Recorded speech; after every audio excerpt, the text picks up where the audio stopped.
Hey friends, how's it going? So in this lesson, I'm going to show you my best attempt to explain how to play Summertime just like Billy Strings does, right? So I did a separate lesson on this song that shows you the foundations, the basics, right? The basic chord shapes, the strumming for a basic version. If you're just getting started, I recommend going to that video first because this lesson is going to pick off where that one left off. Billy Strings, this Marcus King and Billy Strings version of this song is just fantastic. And I gotta say that I can't play it exactly like Billy at all, but what I can do is sort of capture the spirit of what he's doing, right? Look at the strumming he's doing. Look at the sort of runs and fills he's doing. And those runs and fills change subtly with every verse, right? Watched them all. I sort of triangulated, consolidated, synthesized, and sort of put together like the soul, the spirit, the sort of the main like 80% of what he's doing, right? And even though he might deviate a little bit, if you follow what I have here, it'll get you mostly in the direction he's going. And based on your skill level, you can tone it down or crank it up and make it fit for you. But let's look at this. First, I'm going to talk about the strumming for those first three chords because he has a nice little technique going on here. I want to talk about that, and then we'll look at some runs and fills in the second part of this lesson. So I'll see you on the other side, and let's get into this one and learn how to play Summertime by Billy Strings. Well, you know, his version of Summertime. All right. Okay, so first up, we're going to look at the strumming of these first three chords. And if you didn't catch my other video, I just want to remind you that these first three chords are going to be an E minor. It's important you have your middle finger here on the 5th string. Second chord is what I'm going to call a D over F sharp. And if you're a music theory purist snob, you might be like, dude, that's not a D over F sharp, it's a G over G, whatever. It's basically like a D over F sharp. The only difference is the second string is open, right? So like second, open, open, second, right? However, we're not going to play it like this. What we want to do, so what Billy does, I'm pretty sure, looking at his video, is you go from this E minor and you sort of take those fingers and you just split them, right? It's like splitting the defense or whatever metaphor you want to use. These two fingers, middle finger on the 5th string is going to the 6th string. Ring finger on the 4th string is going to the 3rd string, okay? So that little pivot right there is huge. And then you want to add your pinky to the 2nd fret of the thinnest string. So that's going to be your D over F sharp. And then your G is just going to be everything slid up 1 fret, and your ring finger is going to the 2nd string instead of the 3rd.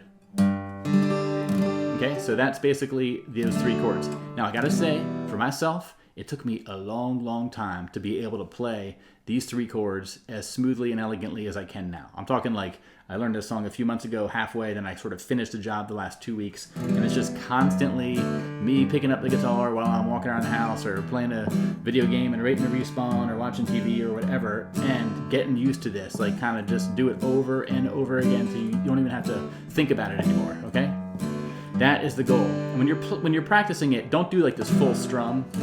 You can, but I find it's much more satisfying, and it makes it a little bit easier if you do a bass note strum, bass note strum, bass note strum, because this is what you're going to do in the song, basically, right? And when you do the bass note, it gives your other fingers time to get into place. Watch my ring and pinky fingers. They're not in place yet when I do the bass note. They get into place just after it, right? Keep that in mind, and you'll be in a good shape with this one. Now I got some light going on here. Hopefully that helps. So that's how you play the chords, right? Now let's look at this first line. So in my initial tab, I showed you how to do, in my last lesson, I showed you how to do bass note, strum, right? We're going from the E minor to the D over F sharp to the G and back to the D over F sharp. That's the pattern. You just repeat it, okay? You're gonna do that cycle twice for the intro, right? The basic version, again, looks like this. Get used to this first, right? Be able to do this flawlessly. Now, to bring in the Billy version, here's what he's doing. Okay, and my little notation here. A down arrow with a line under it means you're just plucking the bass note. Okay, and on the down strums, you're only going to get the thinnest 3 or 4 strings. You're not going to do all 6 strings, right? So when you do an up strum, likewise, you're just going to get the thinnest 3 strings or so. You just want to be a nice little gentle brush, right? So if you just did that, so forget what I have here in the 2nd measure and the 4th measure, that's where it gets tricky. But if you just did a bass, down, up, bass, down, up, bass, down, up, bass, down, up, bass, down, up, bass, down, up, bass, down, up, bass, down, up, bass, down, up, bass, down, up, bass, down, up, bass, down, up, bass, down.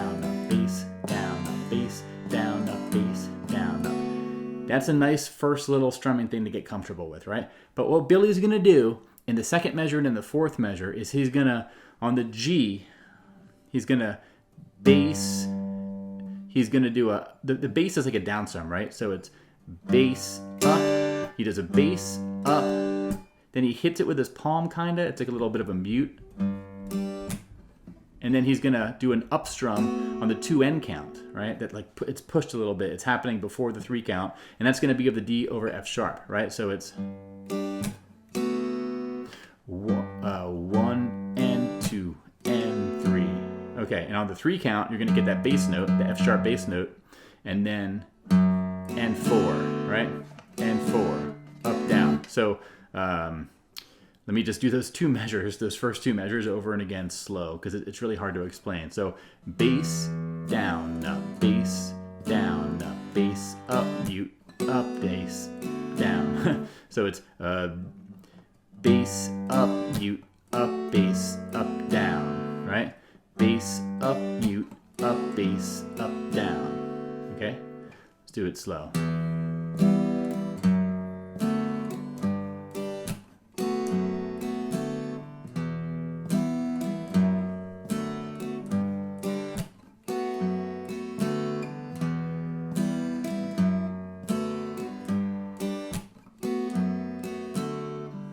Okay, and this is tricky. When I'm slowing it down, it's like I'm losing the natural groove. There's like a natural rhythm and momentum your hand is going to have when you're playing at the normal speed that you're sort of losing if you slow it down too much. So what I recommend doing at first is getting comfortable with what I showed you earlier, just the bass, down, up, bass, down, up.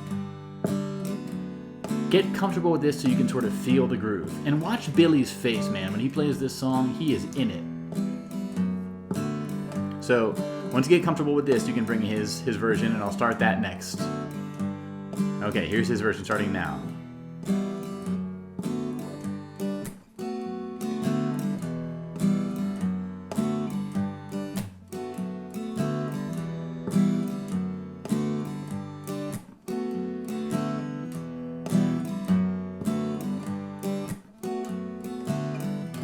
All right, so that's how you're going to do that intro, and that's going to work for the first part of the verse too, right? The summertime and the living is easy. Fish are jumping and the cotton is high. One of these days. Okay, so now we know that. Let's look at the runs and fills and everything. So here's the deal. For the second line and the fourth line, that's where we're going to have our runs and fills for the most part. The strumming in those parts is a bit more casual. Billy's just doing, like on the A minor, he's doing a bass, down, down. So the strumming chills out a bit. And I think the reason why is he wants, well, I don't know, man. This is my guess. Is like he wants to sort of set up those runs to have a bit more of an impact, right? If you're doing this complicated, groovy strumming, it might just, I don't know, be a bit too rich when you bring in the fills. I could just be pulling this out of my butt here, but hey, that's what he does though is basically a bass, down, down. It's almost like he's chilling out with what he's playing a little bit around the run, so that when the runs happen, they're so much more powerful. You know what I'm saying? So that's basically how the strumming is going to work on those lines. And let's look at the second line here. So the first run is going to be at the end of this A minor measure. It's going to be going from open, open to second to first, and you're going to end on the 3rd fret of the 5th string to give you that C bass note, right?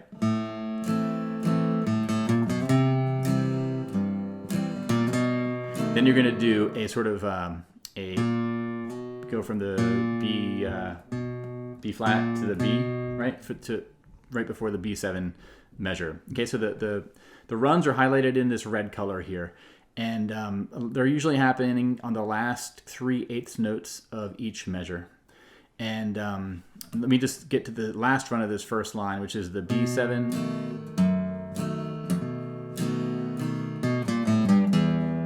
Okay, so those are the 3 runs of this measure.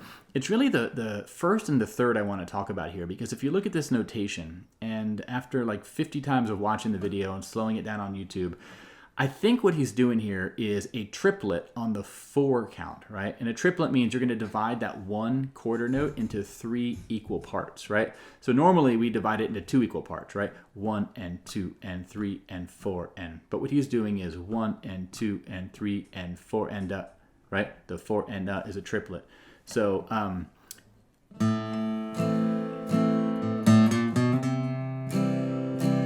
that notation helps. Is that first pluck of the 5th string is going to happen on the 3 count, and then that's a triplet. 4 and 1. This happens on the 1 count, right? So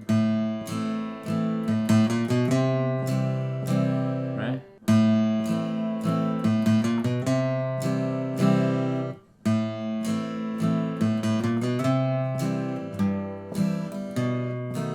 And you can sneak in up strums if you want. It's up to you. The last run here at the end of the measure is going back down,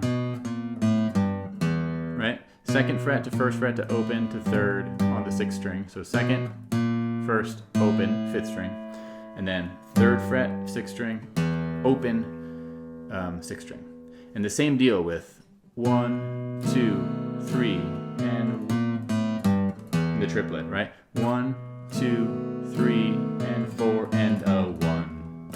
Okay, so let me do that second line. I'll do it slow.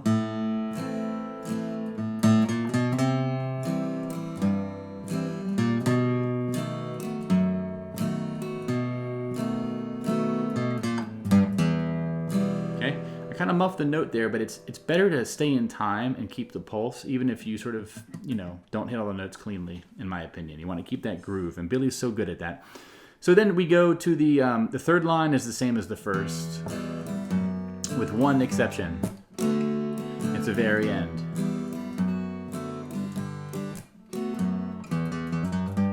And it's the idea here of a triplet. Just 2 pulses on the low E string, middle finger on the 2nd fret, and then we're going to end on the 1 count of the 4th line with a G, right?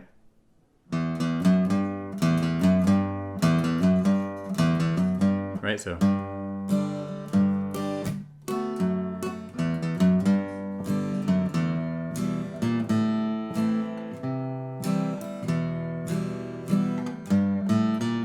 Now this 4th line run from the E minor to the B7. This one I'm not doing as a triplet. I'm just doing the 8th notes. And that's really what it would sound like, right? 1, 2, and 3, and 4, and 1, 2, 3, right? 1, 2, 3. Now you could do this more complicated, but I'm choosing to do it in this simple way here. 1, 2, 3, right? 1, 2, 3, and 4, and 1, 2, 3, 4.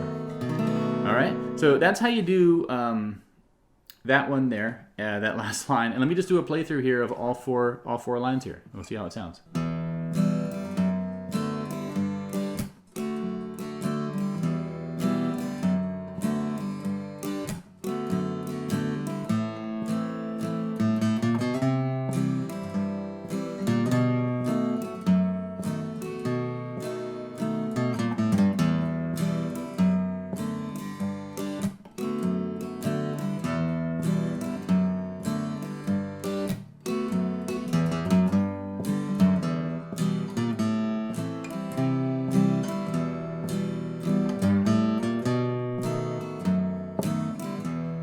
All right, so that's what you're gonna need to play it like Billy Strings does. Now, a couple notes is like during the verses when he's singing, he kind of lays off of the runs a little bit, right? Because he's singing, and Marcus can do that with the sort of flourish guitar, and you have the melody notes of the lyrics. You don't need to do all the spice necessarily. But between this and my other lesson, I trust you'll be in good shape to play this song in whatever manner you want to play it. And again, get the PDF at my website. It has the tab for the Billy version. It has the tab for the simplified version. It's got the chord progressions, the chord shapes.